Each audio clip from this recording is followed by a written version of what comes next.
I sense this room is full of hope, so. And I'm the only thing between now and lunch, so it's also a reality check. So I think we'll get started, because try to keep us on track a little bit. My name is Susan Fowler. I used to work at the New Jersey Neuroscience Institute. I was a director of clinical trials, so did a lot of the research on brain tumors, stroke, epilepsy, headaches. So Patty and I go way back, and I was a member of the support group years ago with Stan. So I'm excited that you're here. You know, often four-letter words are negative, as we all know those four-letter words. This four-letter word is one of those positive ones. So, right now I teach for Walden University. I'm a professor and teach research and leadership for Walden. So it's a pleasure being here. And this is interactive. This is going to be kind of warm and fuzzy. I'm going to give you some ideas on hope, talk about some of the research done on the concept, but I want to hear your stories too. So to make this interactive, this is informal.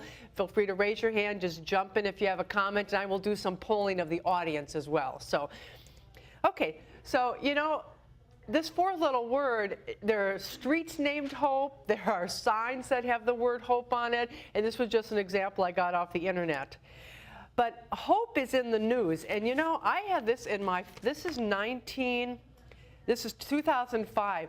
Where there's hope, there's life. And then at Christmas time, of course, we have Tidings of Hope for 2003. Well, some of the more recent headlines with the word hope is this one about Obamacare. This was after the Navy Yard shooting, where the last sentence go, that dash hopes that gun control advances would take place. So the word hope is in the media all the time without you really cluing into it. And the speaker that was here before me, the pediatric neurosurgeon, I think I counted, he used the word hope 4 times in his lecture. So, and once again, here in New Jersey, after Superstorm Sandy, some of the headlines had the word hope in it. This one was, in the aftermath of Superstorm Sandy, relief organizations offer aid, hope. And then here, after the shooting in Newtown, Connecticut, you can see here, yet amid the memories of that awful day in Newtown, signs of hope have emerged. So this word is out there being used all the time. That's how powerful it is. A couple quotes. Martin Luther King once said, "We must accept finite disappointment, but never lose infinite hope." And I'm sure all of you in this audience have been on this long road, okay? So, have you ever said these words? I hope that everything will work out okay. I wish this hadn't happened to me. I'm feeling optimistic I can beat this thing. I hope that I feel better soon. These are just very common words, and I'm going to show you how hope is different than wish, and it's not the same as being optimistic. It's different. Yet we kind of muddle the words together. We think wish, hope, being optimistic are all the same, but they're not. They're really very different concepts. The concept of hope has its roots in many of our disciplines, in psychology, medicine, and philosophy. And this goes back to the 1960s, the 1930s, where all researchers have talked about hope, or philosophers have talked about the concept of hope. And in psychology, kind of the crux of it in psychology is that goals motivate us to hope. That comes from our psychologist. In medicine, they focus on hope that fights the stress and promotes health. And in philosophy, it's a way of getting out of difficult situations. There was a book written about concentration camps, A Man's Search for Meaning, and it was all about getting out of this difficult situation, like being captive in a concentration camp. So this is how rich the word is. It's just not in healthcare. It's in psychology, philosophy, etc. And it's been explored, like in my profession of nursing. Nurses have done a lot of writing what they think hope means, and then doing research on that concept. So what hope is not? It is not the same as wishing. What they say is wishing is very passive. Oh, I wish I win the lottery. But I never go buy a ticket, so I'm not very active with my wish. But if I say, I hope I win the lottery, I may have actually gone and bought that ticket, okay? And it's not the same as optimism. They say that optimism is not necessarily based in reality, but hope is reality focused because it centers around a situation. It's reality that you're hopeful about. Versus optimistic is just kind of could be general, very general, not very specific, not even based in reality. And it's not the same as desire. Desire means you long for something. For enjoyment or satisfaction, it's a feeling. But hope is not just a feeling. It's here, and it's action. So it's not just I desire it, you know. So it's different, and it just points to how powerful hope is. And I'll show you through research the power of hope in relation to depression and anxiety and fatigue. Now, the very basic definition of hope comes from the dictionary, and they say it's both a noun and a verb. Remember, a verb is an action word. A noun, it's a feeling of expectation and desire for a certain thing to happen. It's funny that we use the word desire in the definition of hope itself, but yet they're two different things. And this comes from the dictionary.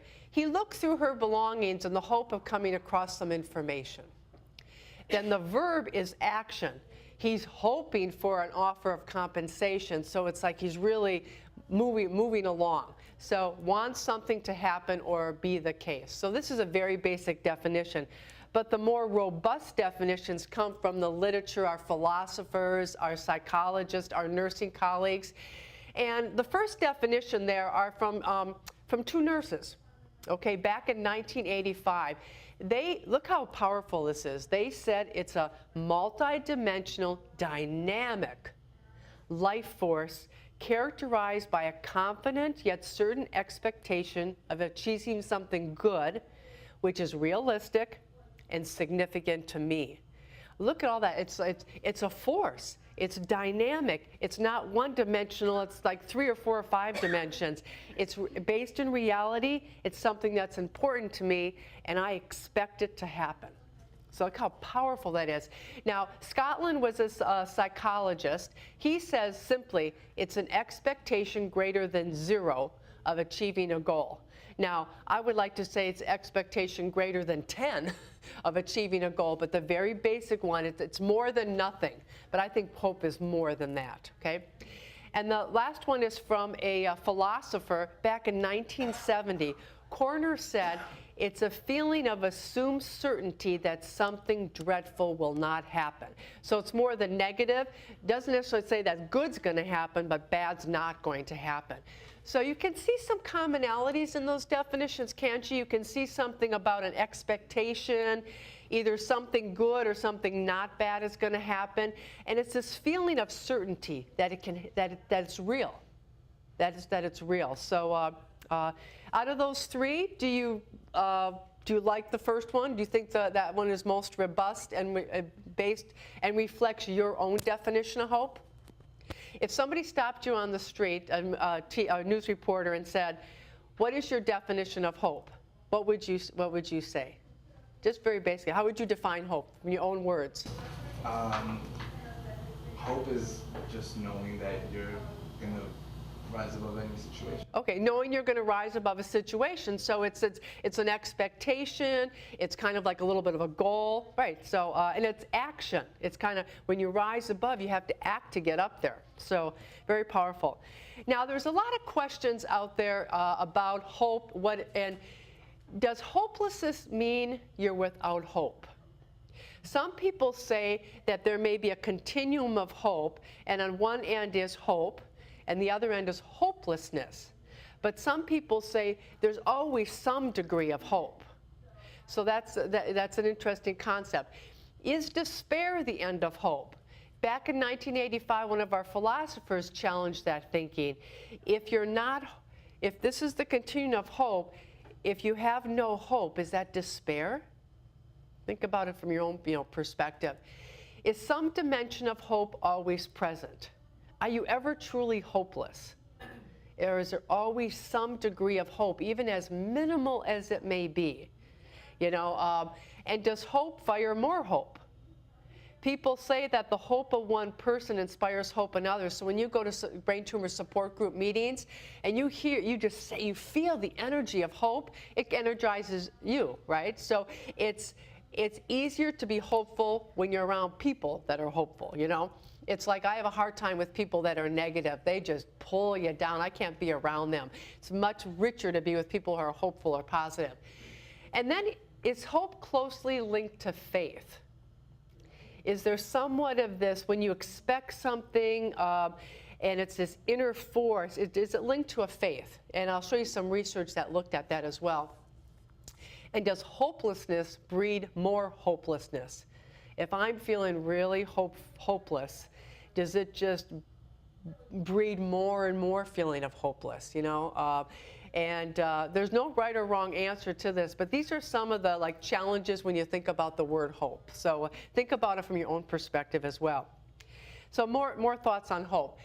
It has said that hope is a nurtured power. Remember that definition about a life force? That's power. That's power.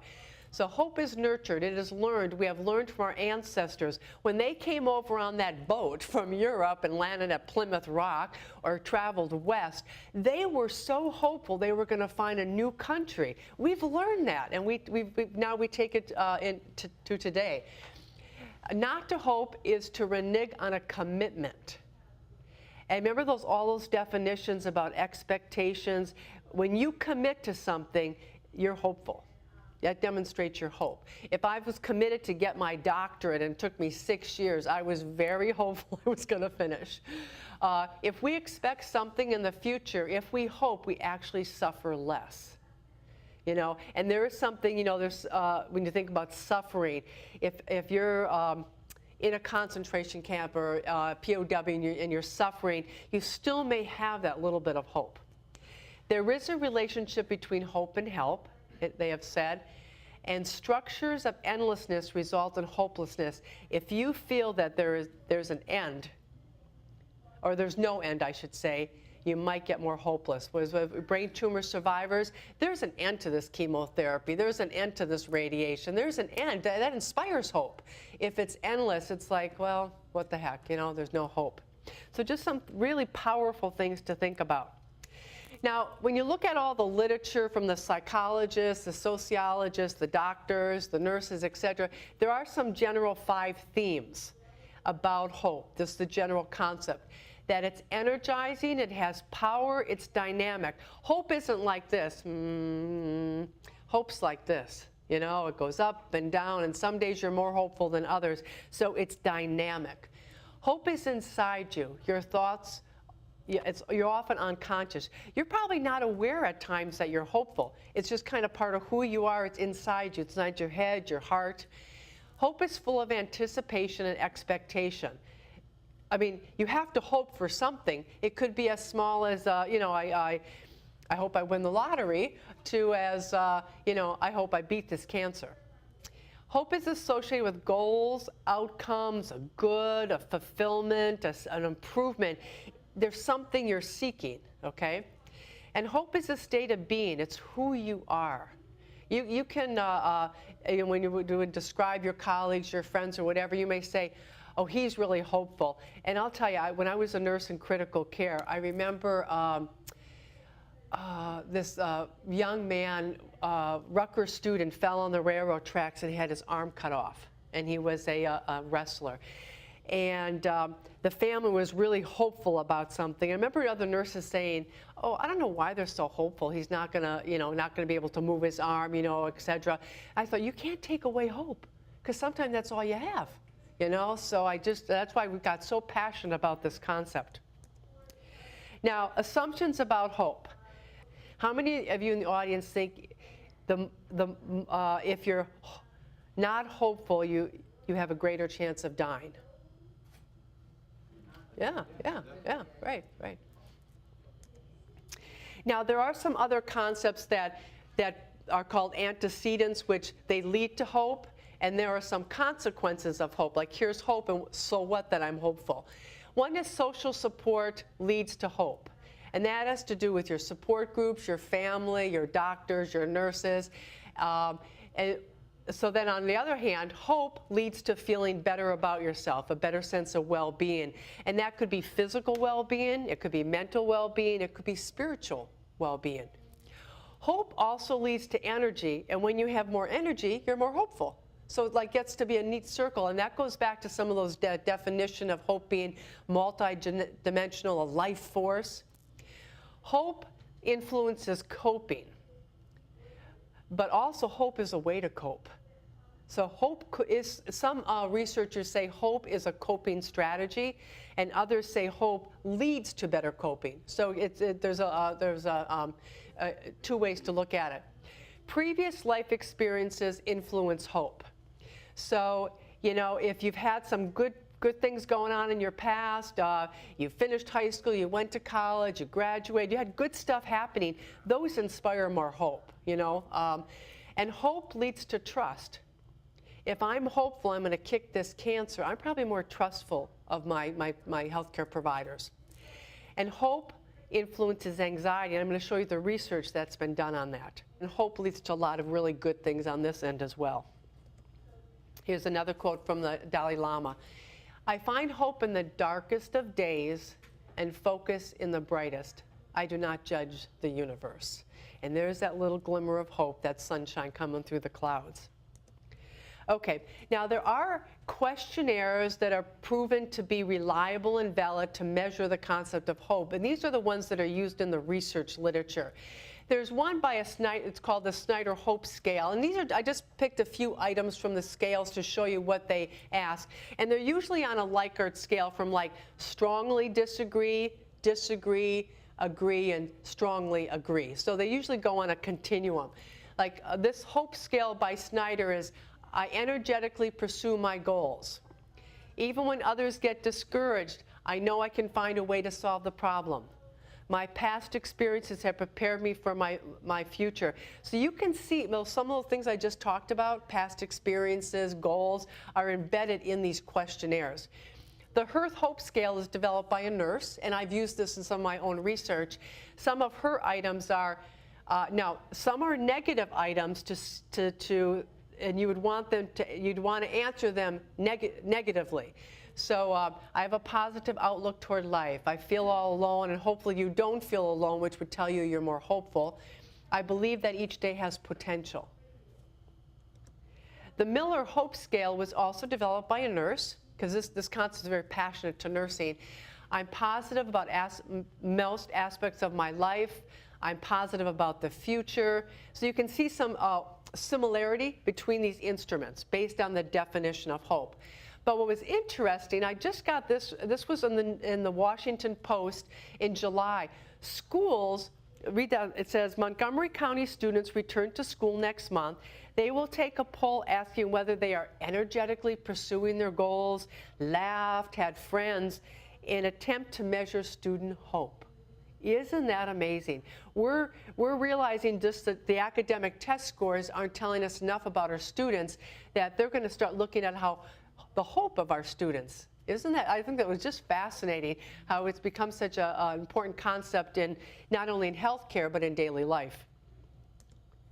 What does research tell us about hope?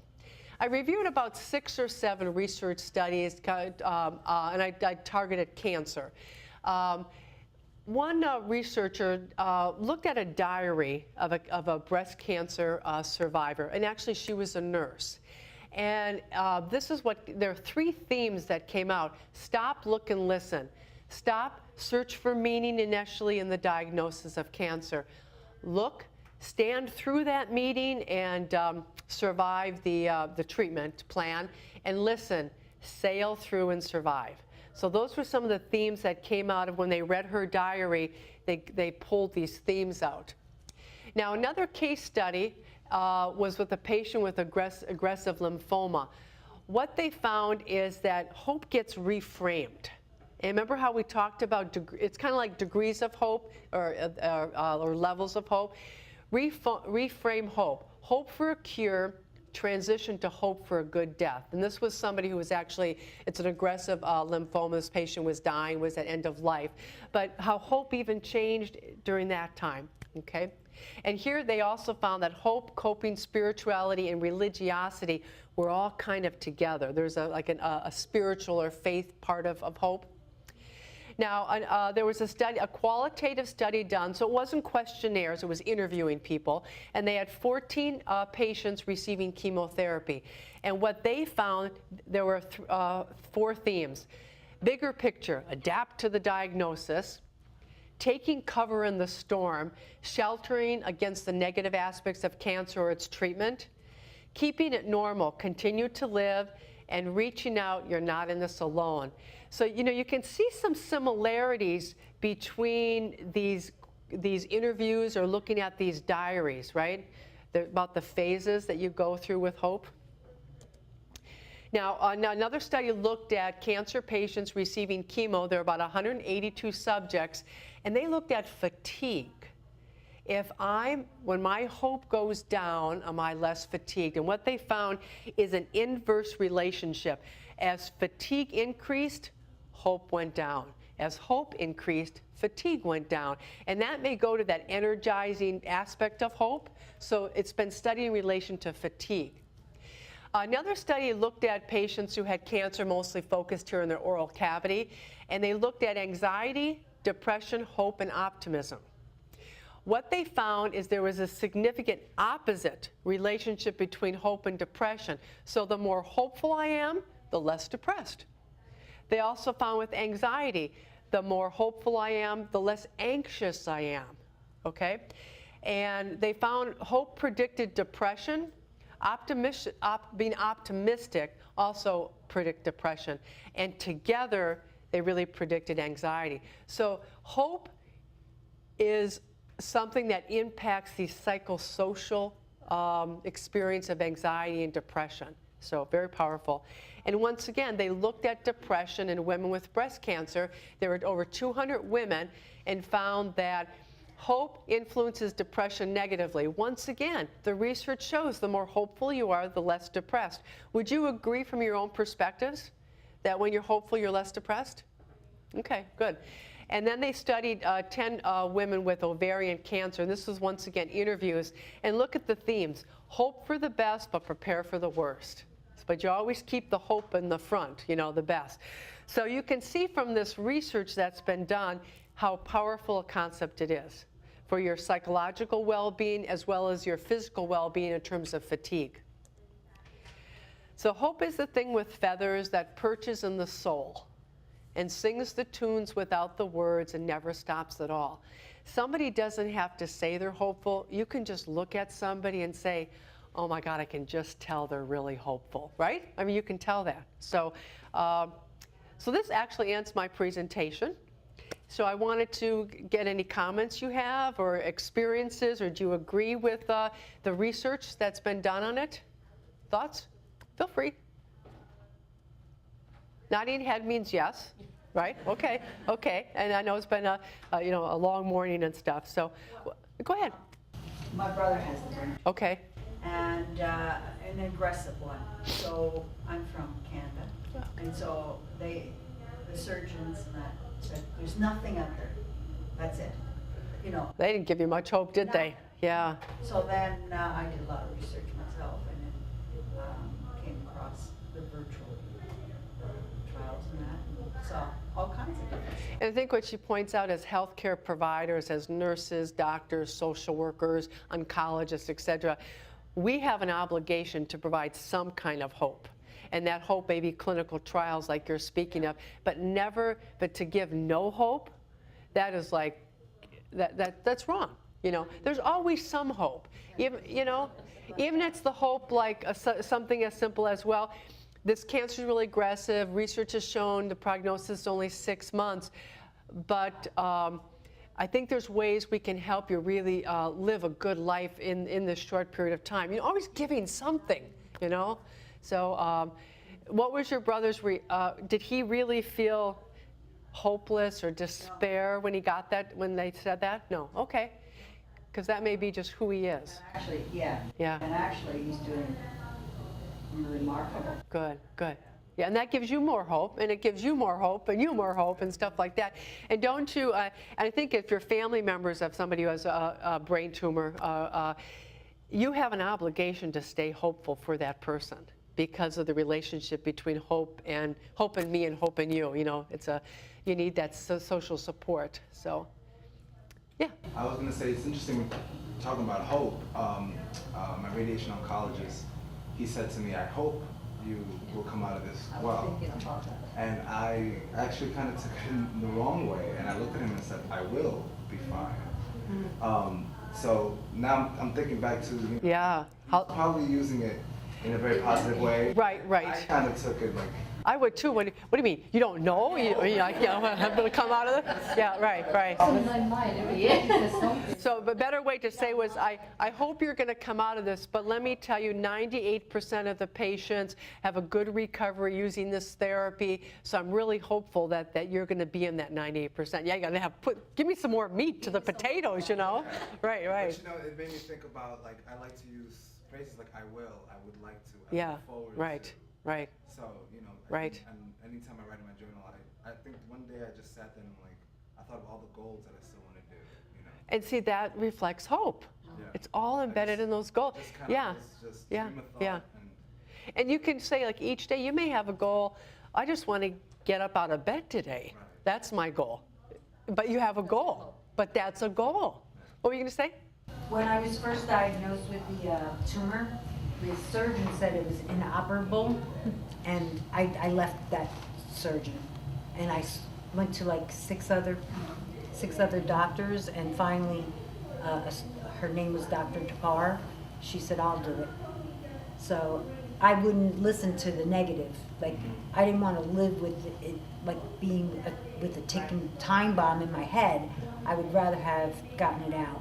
And is that part of your personality? I mean, and other things that you faced in your life? So you have an innate, hopeful kind of personality. So you weren't going to just take this as the answer. Yeah. So because you were so hopeful, you sprung into action. Like you looked at the internet, saw more doctors and stuff. It's very action.